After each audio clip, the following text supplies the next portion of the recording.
Hello students, इस video में history के chapter number 2 nationalism in India के जितने भी बोर्ड एग्जाम से रिलेटेड इंपॉर्टेंट एमसीक्यू हैं उनको कवर किया गया है। आप इस वीडियो को शुरू से एंड तक देख लें और इसकी जो पीडीएफ है उसका लिंक भी मैं डिस्क्रिप्शन बॉक्स में डाल दूंगा। तो आइए देखते हैं। Question number 1, which of the following situation in India were the result of first world war. यानी ये मैंने आपको पढ़ाया है, अगर आपने उसका वन शॉट रिवीजन देखा है तो आप बहुत आसानी से इसको समझ सकते हैं। कौन सी सिचुएशन ऐसी थी जो कि फर्स्ट वर्ल्ड वॉर हुआ? तो पहली थी, there was a widespread anger in villages due to force recruitment. देखिए मैंने बताया था आपको कि जो विलेजेस थे, गांव थे, उसमें जबरदस्ती रिक्रूटमेंट कर रहे थे फोर्स में लड़ाने के लिए, तो वहां एक नाराजगी हुई थी इनके खिलाफ। दूसरा था, इनकम टैक्स वर इंट्रोड्यूस्ड। नए नए तरह के जो टैक्स थे वो बना दिए गए, इनकम टैक्स आ गया जिससे लोगों में और गुस्सा भड़का। The custom duties were increased. जो कस्टम ड्यूटीज थी उसको भी बढ़ा दिया गया। इसका मतलब यह है कि इसका जो आंसर है वो है all of the above. This is the right answer. Next question, as per the result of 1921 millions of people died due to.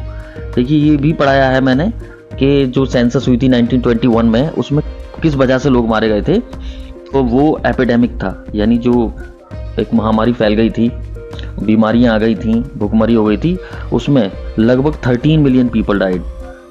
13 million people उसमें मारे गए थे।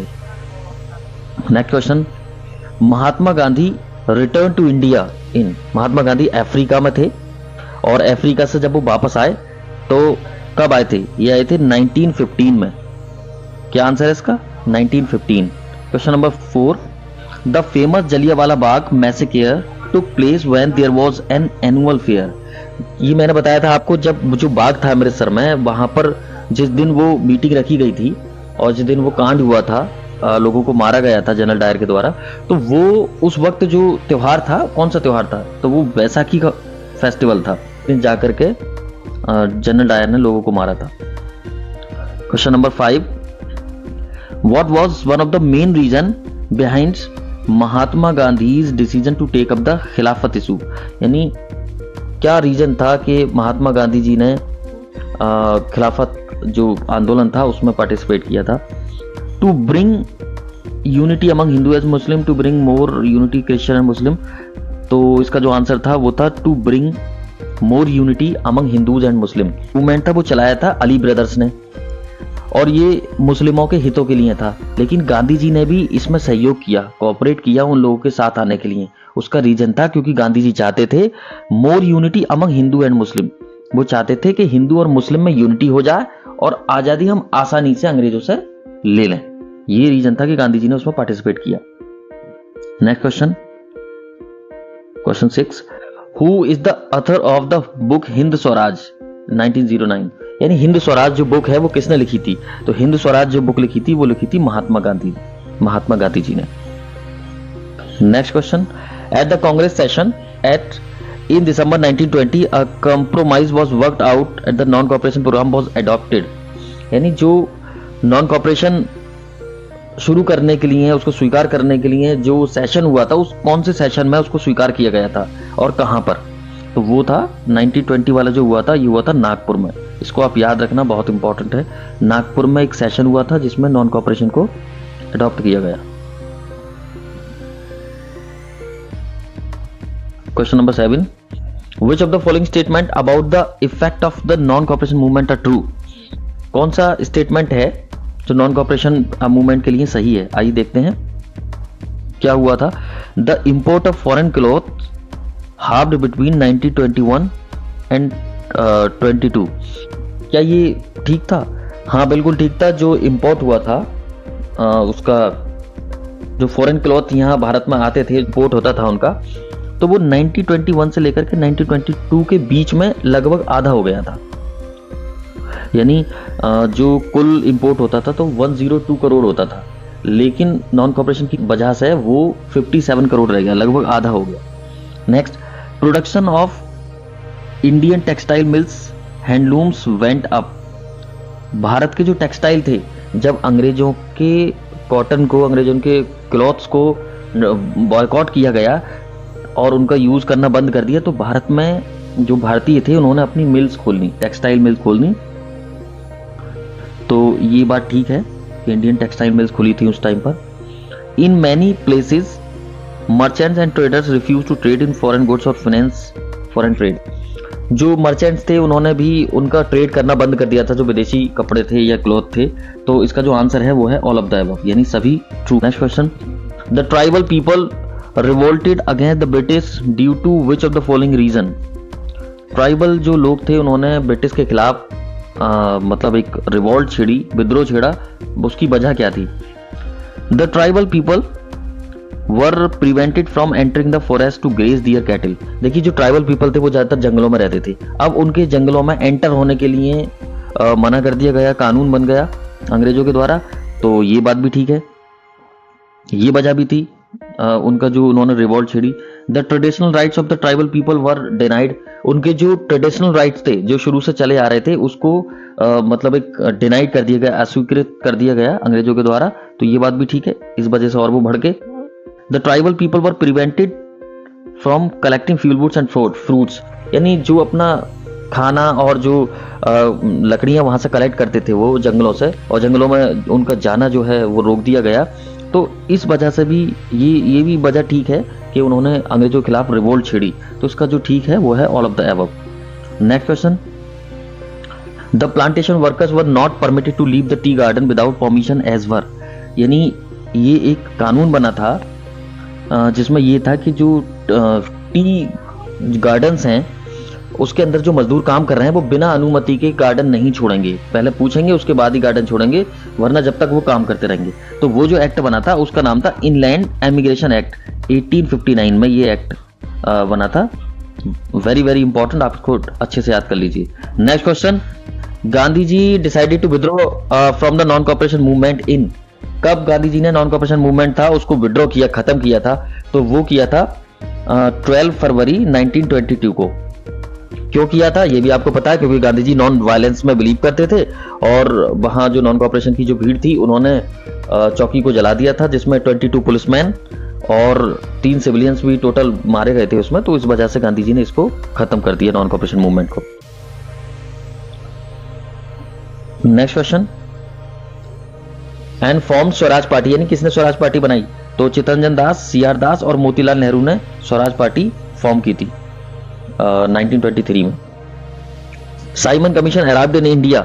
साइमन कमीशन भारत में कब आया था। तो साइमन कमीशन मैंने पढ़ाया था आपको 1928 में भारत में आया था, और जो वो आया था उसके जितने 7 मेंबर थे और 7 के साथ कौन थे, अंग्रेज थे। Next question, under the presidency of Jawaharlal Nehru the Lahore Congress formalise the demand of पूर्ण स्वराज और full independence.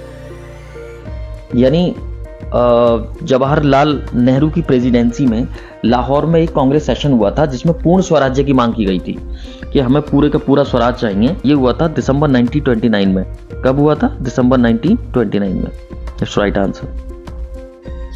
Next, Mahatma Gandhi started his famous salt march from his ashram in Sabarmati to Dandi covering a distance of. यानी महात्मा गांधी जी ने जो दांडी मार्च की थी, साबरमती से चलना शुरू किया था दांडी तक। तो ये कह रहे हैं कितने किलोमीटर, मतलब कितने माइल्स वो चले। तो वो चले थे 240 माइल्स ये, और ये जो पूरी यात्रा थी इनकी 24 डेज की थी।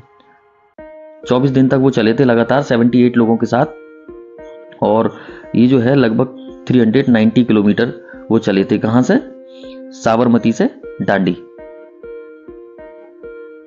महात्मा गांधी रीच्ड दांडी ऑन 1930 अप्रैल 6 में सिविल डिसोबीडियंस मूवमेंट भी स्टार्ट हुआ था।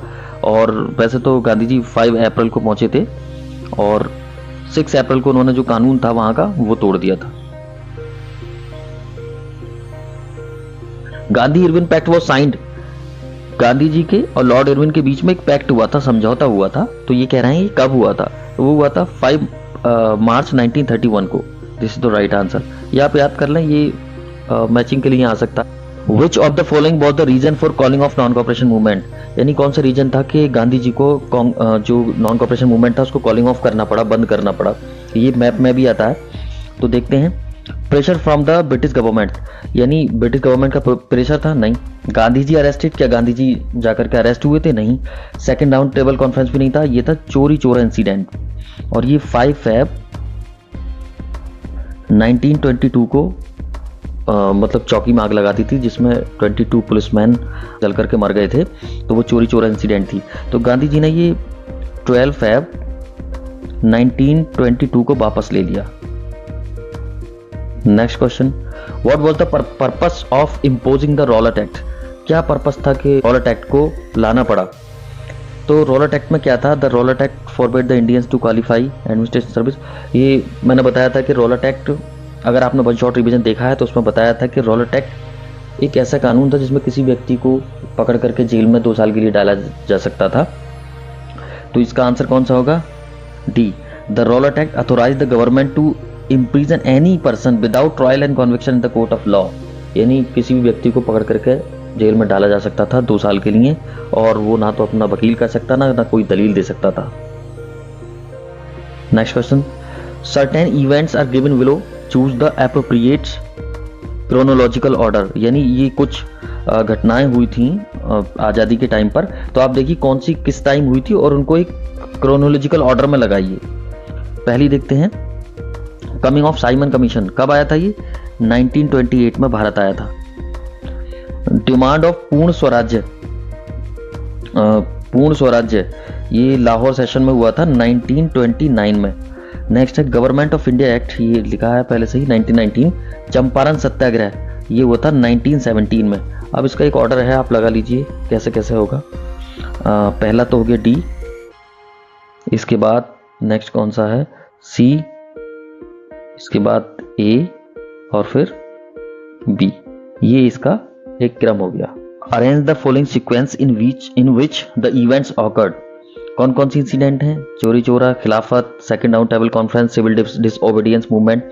यानी इनको एक सीक्वेंस में लगाना है, एक अरेंज करना है इसको सीक्वेंस में। तो आइए देखते हैं पहली कब हुई थी। चोरी चोरा इंसिडेंट मैंने आपको क्या बताया था? 5 फैब 1922 को ये हुई थी। खिलाफत हुआ था 1919 को, अली ब्रदर्स ने स्टार्ट किया था इसको।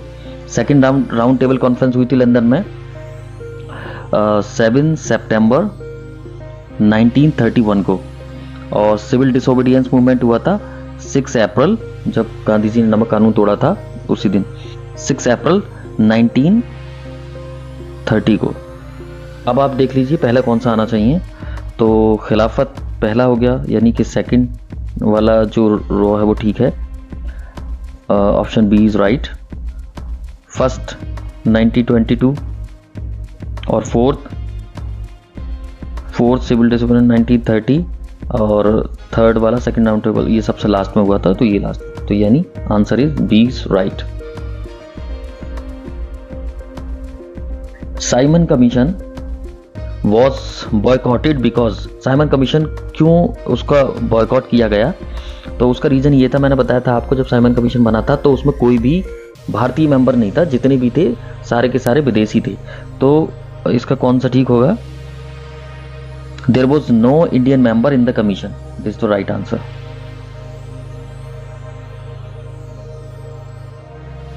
Who among the following wrote the Vande Mataram, यानी वंदे मातरम किसने लिखा था? तो वंदे मातरम किसने लिखा था? बंकिम चंद्र चट्टोपाध्याय ने, this is the right answer B. With the growth of nationalism who created the image of Bharat Mata, Bharat माता को की जो इमेज है वो किसने बनाई थी? वो बनाई थी अवनींद्रनाथ टैगोर ने। B is the right answer.